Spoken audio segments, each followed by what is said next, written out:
Welcome to the podcast, Your Future in Sales and Marketing, the podcast that helps you make great career decisions. My name is Mike Dixon, and I'm a professional sales and marketing recruiter. I love what I do, but my biggest frustration is seeing too many people not realizing their career potential. In this podcast, I'll introduce you to my network, an amazing group of business leaders from the biggest tier 1 organizations through to some super fast growth SMEs. They'll share their career journeys and give unique advice and insights on managing your career and leading a function and a business. Join me, Mike Dixon of AXR Recruitment and Search, to help guide your future in sales and marketing.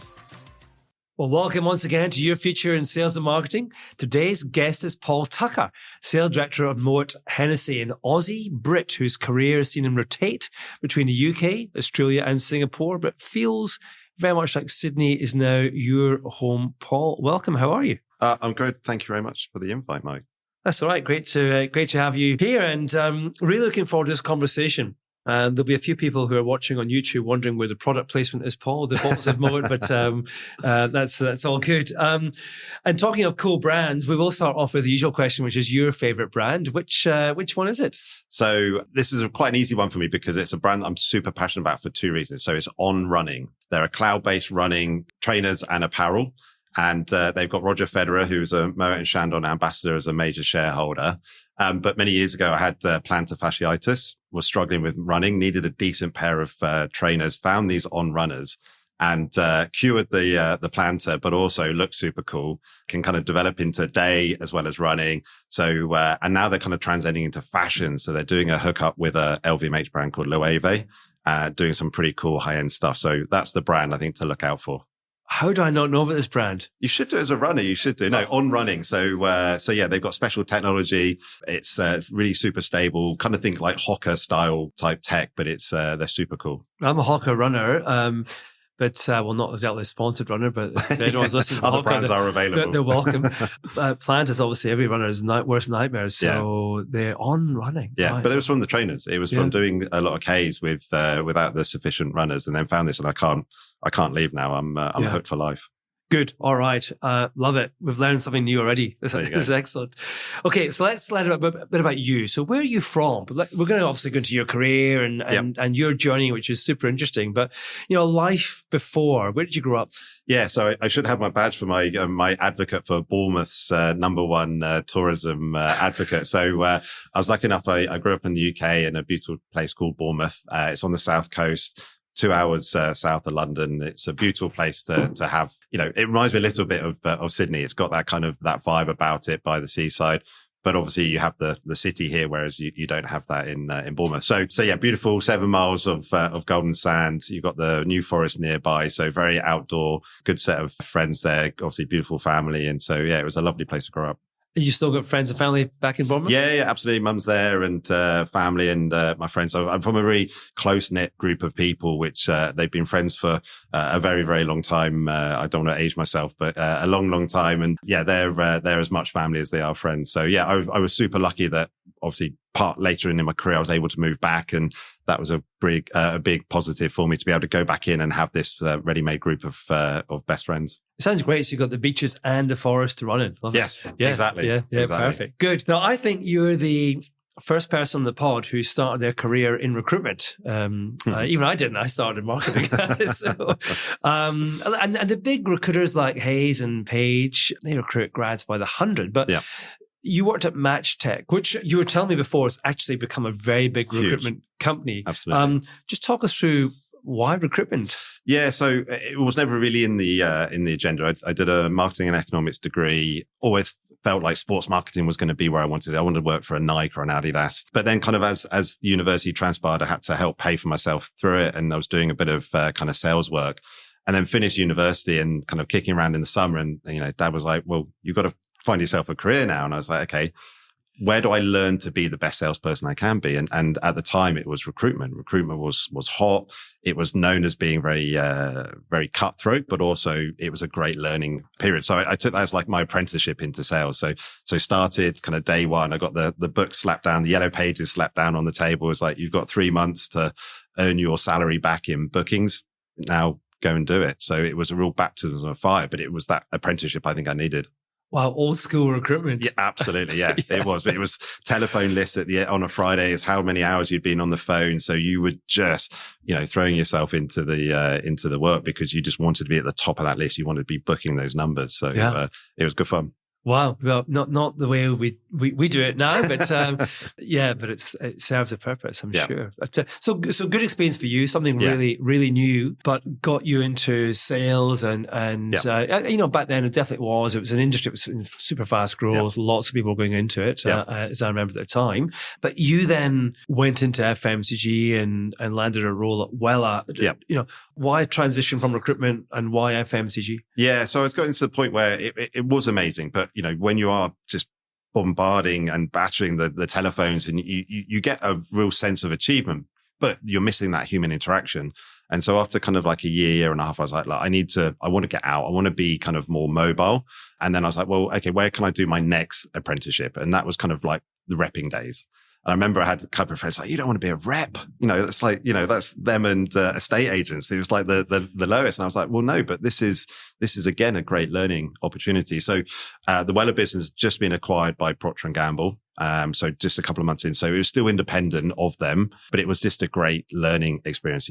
12 calls a day, 6 orders a day, 180 buying accounts. It was a real discipline of being able to do the job. And again, it just then got me out. You're having to use your personality. You're having to develop that. You're having to understand customers, the nuances of, what day of the week, how, happy they were, how sad they were, understanding, 20 people within a business. And it was just just another great learning experience. I love the career starts there, and obviously your second step, having done recruitment and into revenue. In fact, almost exactly like my son who did recruitment for a year and he's now a territory manager for Kellogg's or Kellanova. So it's, I think really interesting way to start a career because it's cold-faced stuff, but it's intensity as well, the structure, which I really like. It worked well for you, Wella, becoming P&G because you were there for 10 years or so, Paul? Literally 10 years. It was we always talked about it internally. It's like Willy Wonka's golden ticket. You do your time with Procter & Gamble because it's such an incredible learning experience. You get given so much support and structure, like you said. So after doing 4 and a bit years in the UK, opportunity came out to move to Sydney. So it kind of came out as a single young chap. Had a couple of friends here, so it wasn't unknown. Moved here, did key account management, managed to do that again for kind of 3 to 4 years. And then the opportunity came up to move to Singapore to take on a bigger role looking after distributor markets in Southeast Asia. So all within the same Wella P&G business, but just kind of bigger roles each time along. Right. And is that something you were driving yourself or was the opportunity just presented to you? Yeah, the Sydney one was kind of emailing I got lucky that someone resigned. I was there ready to go, much to my parents' dismay. It was, I think from job offer to moving to Australia was about 7 weeks. So, we had a funny experience where we were sat in the lounge and I talk a lot about drivers in my life. My dad has always been a big driver. But I was sat in the lounge and mum's just crying. He's like, are you making the right decision in Australia? It's a massive move. And dad's like, yeah, he called me Sonny Jim, are you sure you're making the right decision? And mum goes, I just got to go and sort myself out. And she walked out the room and dad went to follow her and he walked back in the room and said, if you don't get on that bloody plane, I'm going to kick you on it. It's the best thing you can do. Go and live your life. I'll sort out your mum. Don't worry about it. And that was kind of the adventure starting from there. Fantastic. Oh, well, and so Australia, then and Singapore, then you moved back to Australia again for the second time with Loreal. Yes. And that was to Melbourne, not Sydney, in back in 2014 or so. Yes. So how did that happen? So by which time I've also got to introduce my girlfriend at the time so we moved to Singapore together. She was Australian and we were having the most amazing time. But also I knew that I needed to probably push on the career outside of P&G. And again, as a kind of stable in my career, it's having good people and knowing good people. And I had a good friend who was at Loreal, who was a ex-Wella person. He had recommended me for a role behind the scenes, which I didn't know about. I had a couple of meetings with them, and it was just the brilliant move to go to Melbourne.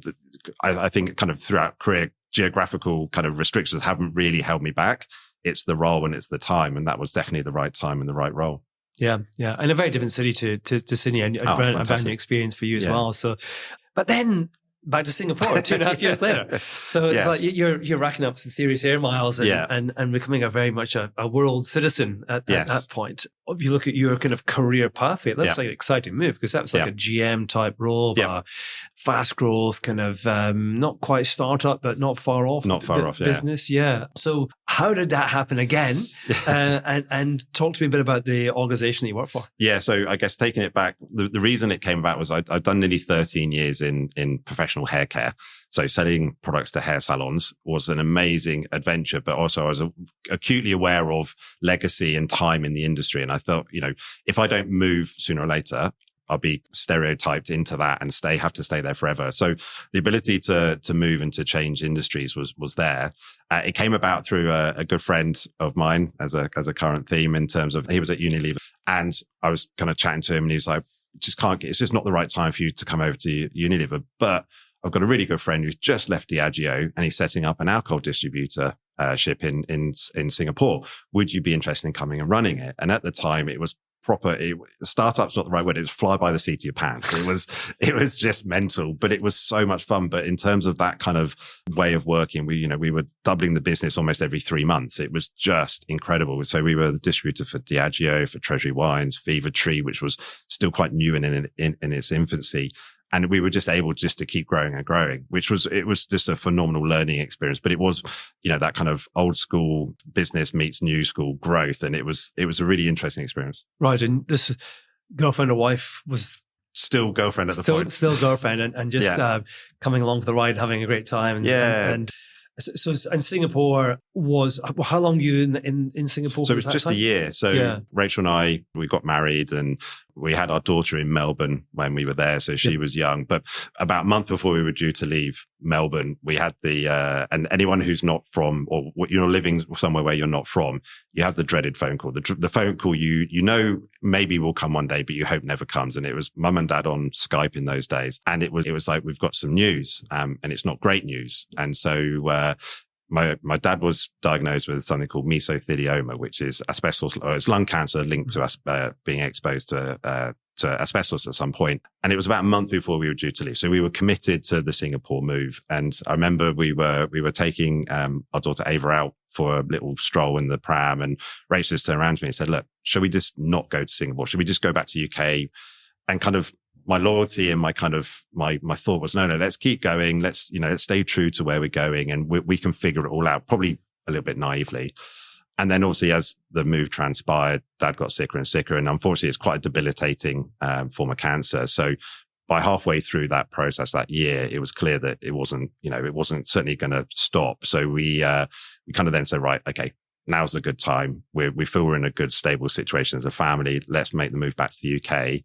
And then it was just about finding the right role, the best role for me. And unfortunately giving up on something that was amazing in Singapore, but was kind of secondary to the bigger picture. Yeah, life doesn't operate independently to work, as we say to everybody we meet, talking about their journey. It's just it's how you adapt to everything. And people like you and I choose to live in other parts of the world. You've just got to adapt sometimes and make those decisions. And so back to the UK, be with your family, Paul, and your landing point was at Moet Hennessy. Yeah. So here we are several years on, still there. So it ended up well from a career point of view, but how did you land at Moet Hennessy? Was it a business you knew, or what was your link in there? So I guess I had industry understanding of it. I probably, again, naively, probably didn't really know the full dynamics of it. So we were back in, so Dad sadly passed away. It was the end of May. So we were back at the middle of May, back in the UK. We had a wedding and to see the family. And just before that, I'd applied for the role via LinkedIn. So I'd seen it and knew a few people. So I was kind of talking, understanding the industry. And I'd had an interview on the phone. And then I was able to coincide this kind of my second interview, which was the case study. So everyone at Moet Hennessy, when you join Moet Hennessy, by the time you get to the point where you're pretty much going to be in the mix to get the job, you've got to do a case study. So they give you a theme and you've got to do something. And so I had that coming up, and obviously, sadly, I'm going through this horrendous experience. And obviously, Dad sadly passed away. And not to get too morbid, but I think it's kind of, hopefully it shows a bit about myself, is that night, a couple of hours later, everyone goes to bed and I was like, I just can't sleep. So I literally nutted out the presentation that night because I'm so determined and driven that I know I need to come home now. I need to get this job and I need to do it, as quickly and to the best I can do. So I just did it that night. And then 3 days later, I had the interview with Moet Hennessy, kind of not telling anyone obviously what was going on, and hopefully did it well enough to get the role. Obviously I did. And, but that kind of I was just like, right, I'm in this zone now. I've got to do this. And then, we moved back in the August, and it was an amazing experience. And to your point, to be able to support my mum, support the family and be there was hugely rewarding. Yeah. Well done. That's incredibly difficult to do together and to get that. And worked out well career-wise because, one, you're still here, but you're in the UK for a period, 4 or 5 years in the UK and establishing yourself in that business. But for those who don't know the business, just explain a bit about Moet Hennessy. Part of obviously an enormous group, but you bring it to life for us, Paul. Yeah, so you're right. Moet Hennessy is one of the greatest businesses that I've worked for, and I think it's a privilege to work for them. They're a collection of 26 maisons of houses. So essentially all the brands are independent, but then they all collectively come together for Moet Hennessy. So Moet Hennessy is our trading name.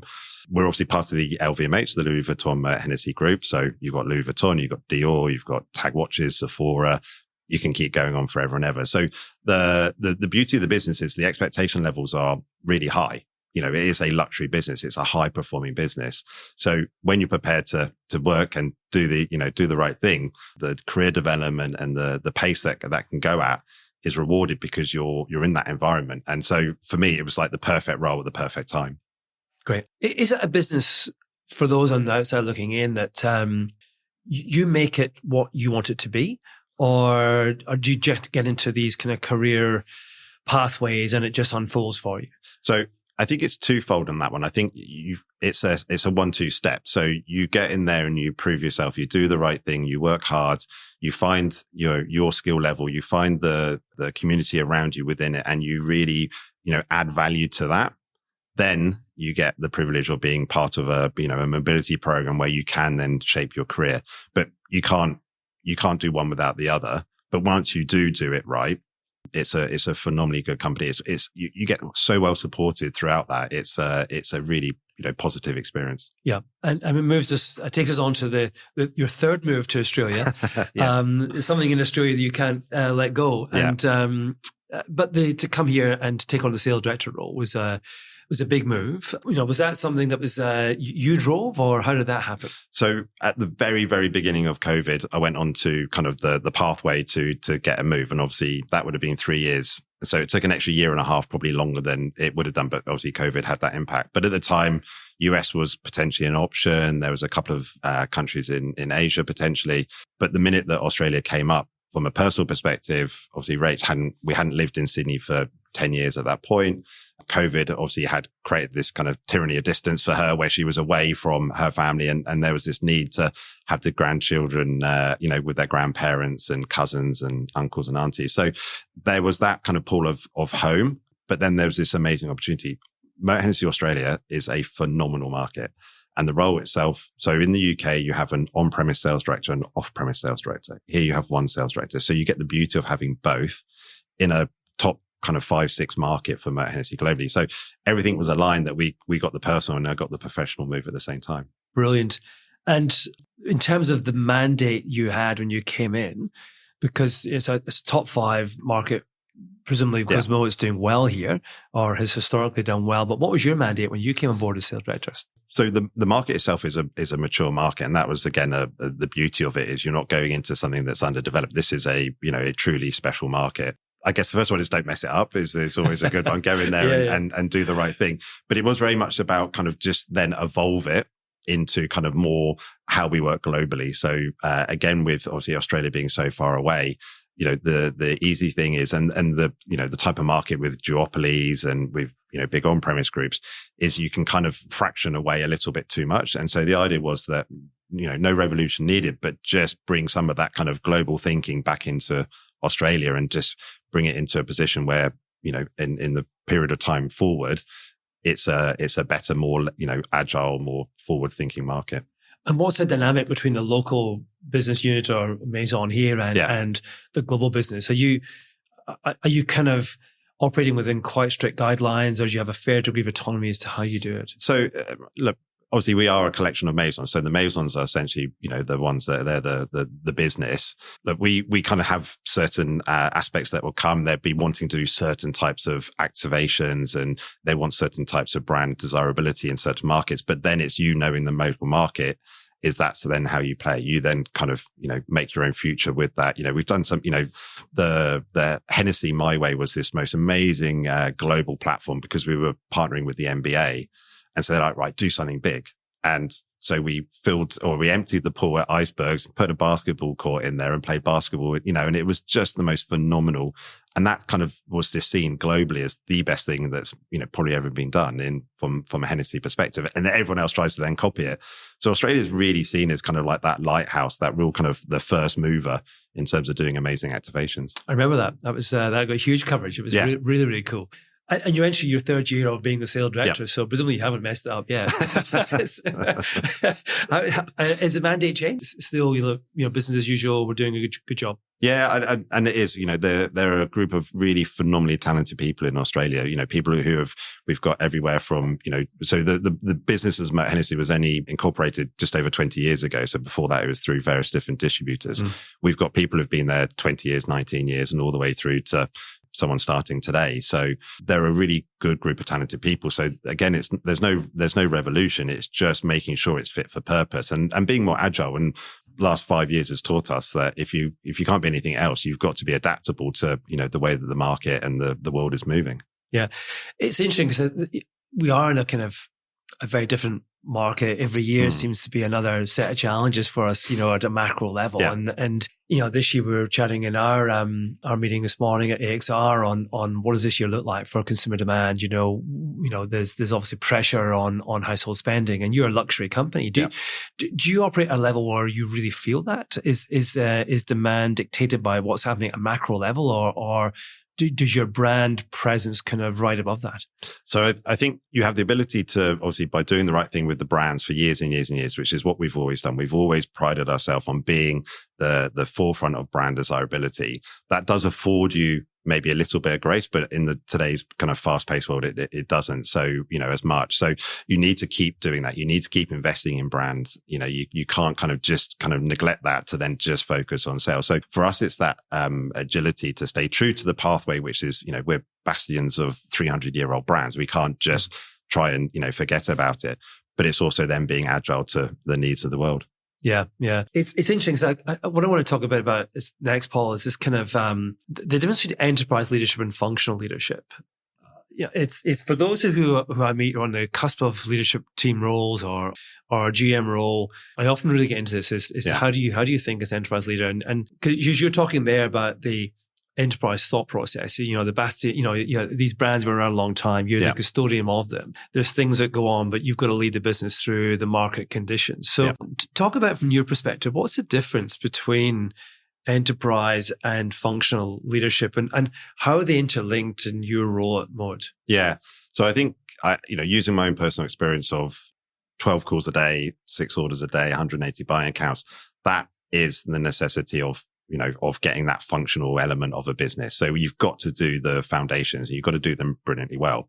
And that's something we talk about a lot is, doing the basics brilliantly well. And as if we can do better than anyone else, so that affords us the ability to then, from an enterprise perspective, build the house above it with a sense of creativity, with a sense of collaboration between functions, and use individual, skill, use collective intelligence, diversity of thought, all that sort of stuff. But it comes from a really strong and solid base. So you have the base and then you build on it with that enterprise.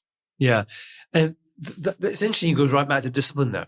from the early days. So it obviously, create that platform and stands true.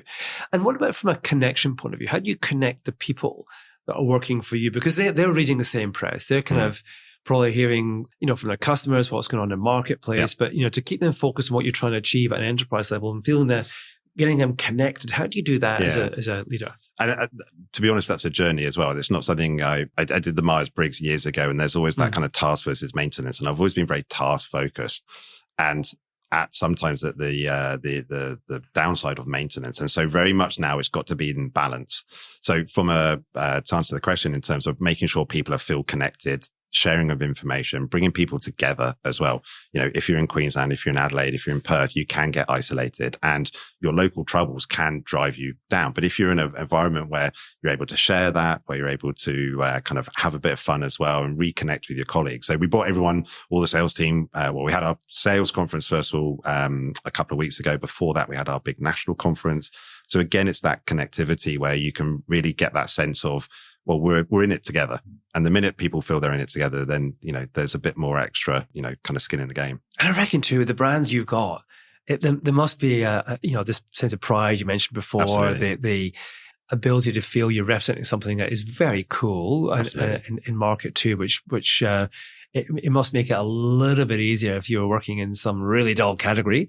In tough times, that's harder perhaps than working with the brands you've got. It does. It puffs your chest up a bit higher because you walk in knowing that what you're selling is not necessarily the liquid within the bottle, because we know that's good.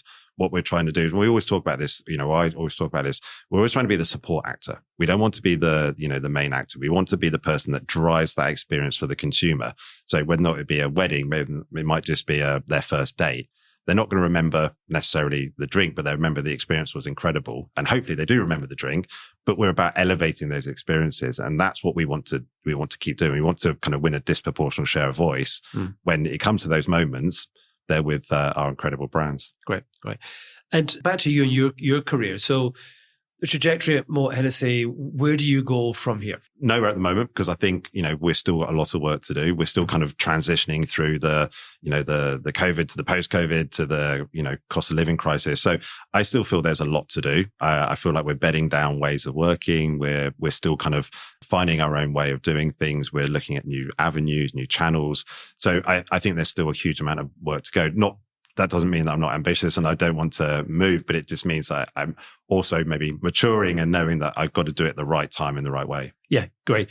And so those longer term career goals, they're still there. Absolutely. Do you kind of define it as I want to be this type of a role in this type of company, or is it less kind of precise than that? I think once you start getting to a certain point, I think it's very hard to kind of have too much of a kind of a direct linear kind of pathway. I think, and again, I've kind of proven I go with the opportunity or the best one. Obviously, yes, absolutely. Country management, country leads. That's always something that will be, kind of my focus to move into at some point. But obviously, as I said, we've got 26 amazing maisons. We have a load of people within those maisons that are doing incredible jobs, and having that kind of brand side as well as market side could be something of big interest. Yeah, great. Moving into the final section, career advice now, Paul. I want to just chat to you a little bit about where you get your inspiration from. Is it leaders you know and have worked for? Is it people that you read about? Or do you kind of, some people get really into kind of leadership, books and follow different leaders in the market. But what about you? So I guess I've been really lucky that I haven't had a bad manager, a bad boss. Like I've always been lucky that each time I've been able to learn something and, through having good relationships with them, but just being able to kind of take something from each experience and grow. And a lot of that is people entrusting freedom in me to do my job. Some of it is sometimes winding me in when I need to be wound in. Some of it is just that kind of advice. So I guess as a whole, I've had a load of really good kind of mentors. From a personal perspective, when I talk about drive, what really drives me is kind of that kind of legacy of wanting to be the best I can be, kind of making my dad proud, being the person that my kids kind of look up to, and they aspired not to necessarily work as hard or to do, the things I do, but that they see that I'm kind of doing the right thing by the family. So that's kind of more of my driver. And your decisions you made in life would probably tell me that's been really true as well. You know, you've never taken the easy path. No. And have stretched out to, okay, what's next? And I'll have a look at that. So I like it. Good. What about career advice? Have you had any that's really resonated? So I kind of go back to the simple driver of I can picture in my head driving in the car with my dad when I was young, and he was like, you know, Sonny, the harder you work, the more opportunities you'll get in life. The more opportunities you get in life, the better your life will be. And it's kind of just that's been my mantle, is like, you know, to your point, I haven't wanted to take the easy way. I've taken the way that I thought would get me to where I wanted to be, because I know you know, it's like with anything, the more opportunities you've got in life, the better you can be, and you can make better decisions and drive your future. Yeah, it's really important. I remember my dad having some chat with me when I was perhaps not quite performing academically at school, and he said, like, you could choose this path that you're on if you want, but you might just be narrowing your options here. Yeah. So, you know, if you knuckle down and sort yourself out academically, you can open another world. And it was a bit of a wake up call for me. So. And it is, because you know, the worst thing in life is when you've got nowhere to go. Like, you don't have those, but you can figure those ones out. And again, I think it was, you know, I think I'd probably been at Wella for maybe a year, and there was a job came up for a key account manager in the UK, and I went for it and I didn't get it. I was nowhere near it. And that was a bit of a reality check as well. And it's like, well, why? It's like, well, you're not ready. And again, it was that learn my trade, do exactly what I need to do, keep plugging away, and then the rest will happen. And that's kind of, again, that's kind of helped me through my career. It's like, if you keep doing the right things and then put yourself in the right position, you know, good things will happen. Yeah, agreed. And underpinning that work ethic makes a huge difference. You know, it's we've had this advice a couple of times in the pod where often individuals want to move too fast, you know, and they feel they've nailed a role, move on, do the next one. It's like, no, take your time. You know, the leaders who get to become sales director like you or CEOs of businesses, they don't get there super fast. Yeah. The ones who are successful take the time and have the experience in order to give them perspective to be excellent leaders. Yeah, absolutely. Well, and I also think, you know, the move from UK to Sydney the first time was self-funded. About 3 months before we were due to move to Singapore, obviously global financial crisis, etc. Sorry, it's now, you know, it's move on your own back. So again, you know, we moved, you know, it was our own financial input to make that move happen. So, you know, the move back to Melbourne. So I've not been on a, you know, kind of this expat kind of gravy train at all. It's been very much, we've made the right decision. It's probably cost me a lot of money. And, you know, on the flip side, I'm trying to break into the Sydney real estate market at the moment, which is, having not been here for many years, is incredibly hard. So I've made my choices, and but I'm proud of them. Yeah, good.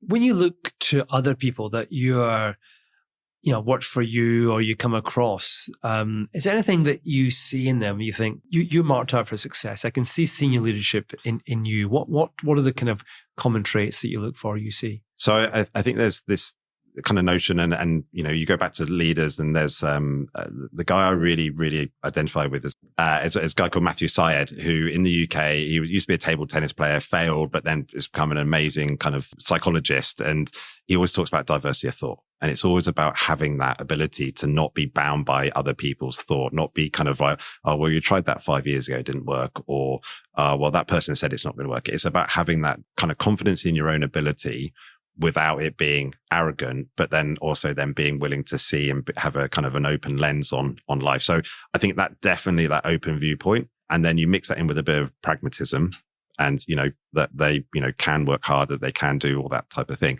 That's when you see, I think you see people who, you know, are going to be special. Really interesting personal traits there. I think Matthew Syed, by the way, is really good. Yeah. I've read a bit of his stuff. He's excellent. Really highly regarded in sport and in business as a kind of coach guru type guy. So I do highly recommend him, guys. If you haven't listened to Matthew Syed or read him, we'll put a link in the show notes for you. But he's really good. And what about when meeting candidates for your business? I'm always interested in this when people are in recruitment mode and they're actually bringing talent into their organization. Do you recruit for the role that you're trying to fill, or is it the potential you see in the individual? And I'm curious how you build on the last question as well. It's both. So absolutely. So I think if you're only recruiting for the role that you're doing, it's generally going to backfire, because you're probably trying to chase a skill set that you think you need now, as opposed to knowing that actually there's an ability to where we're going to need to be agile. We're going to need to maybe pivot. We're going to need someone to be adaptable. If that's not the case, then yeah, you're going to have a group of people who are fit for purpose now, but actually in 6 months' time aren't. So it's always going to be this role and the next role. It's always that kind of looking at the longevity. Yeah. It's interesting because I think when we're advising individuals on career transition movements, so they're going through a recruitment process, so often we talk to them about elevating the conversation beyond that role. And few seem to do it, or do it naturally. They often get very fixated on, I'm going for this job, I want this job, it's a job I'm interested in. And my view is, well, you're joining the organization, you're not joining a job. The job's just your pathway in, right? So, and that job is probably not the job you're going to be doing in 2-3 years' time. So talk more about career and where you could go in time and what pathways might be open to you. And therefore you make a much more holistic decision. And that's why we do this podcast. That's why we operate the way we do as an organization, as a recruitment company, is to actually open people's eyes into the different pathways they can take. Life's not as linear as you think. So do you actually kind of raise that as a conversation, Paul, when you're actually recruiting? Yeah. So if it hasn't been brought up in conversation, it's like, okay, fantastic. Let's assume you're, successful for this role. Where do you see yourself going? And, you get the odd person, I want to be managing director, and it's generally tongue in cheek, but, it is, well, look, I just want to develop. I want to, the reason I'm joining a business like Moet Hennessy LVMH is because I believe that there's going to be a great pathway for me. The minute you start hearing that, then you've got someone who's got that ability to probably work hard, do the right thing, but also then will be able to progress. Yeah, because they're seeing the business and they're talking about the business. That's what you want them to talk about is you and your business I want to join, as opposed to just job sounds interesting. Yeah, exactly. And it's important, the job, don't get me wrong, but it's probably not as important as organization by a long shot. Yeah, absolutely. Cool. And final question for me is a bit tongue in cheek this, but what's the best question you've ever been asked in an interview? So I was laughing when I was thinking about this. So it's not something I've been asked. It's something I was in an interview. So I've got to give kudos to Luke, who's the Victorian State Manager, and he was interviewing a potential candidate. And at the very end of the interview, he just turned around and said, "Why do people climb mountains?" And it was like, it threw me, and it threw the candidate as well. And it's like, no right or wrong answer. Just take your time. And he's now done it 3 or 4 times. And it is super interesting because you get some brilliantly good answers. And be like, to see the view, because it's a personal challenge. But it's just the way it just took everyone by surprise.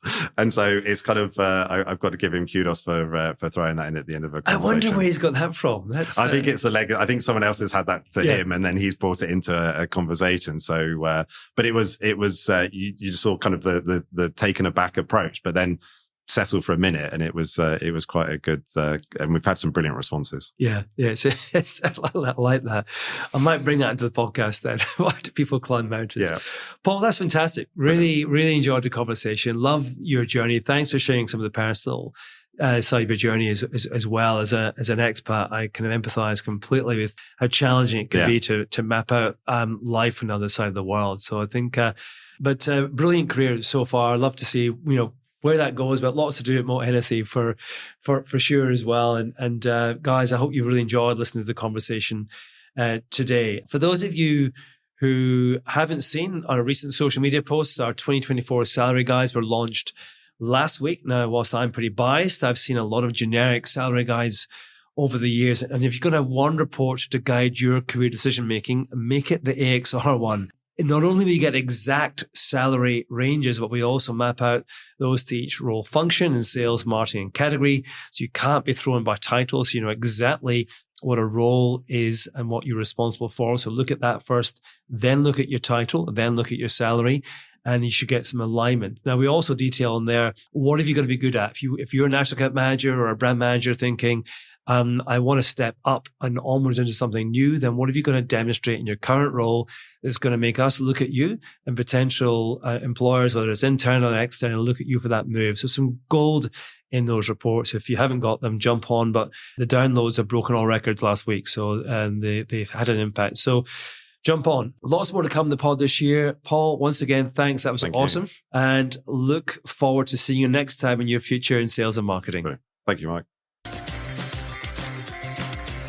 I hope you enjoyed today's podcast from AXR Recruitment and Search. We're passionate about helping you get the most out of your sales and marketing career. Keep listening as we bring you more career insights and advice from Australia's top sales and marketing leaders. You just can't get this career advice anywhere else. My name is Mike Dixon. See you next time on Your Future in Sales and Marketing.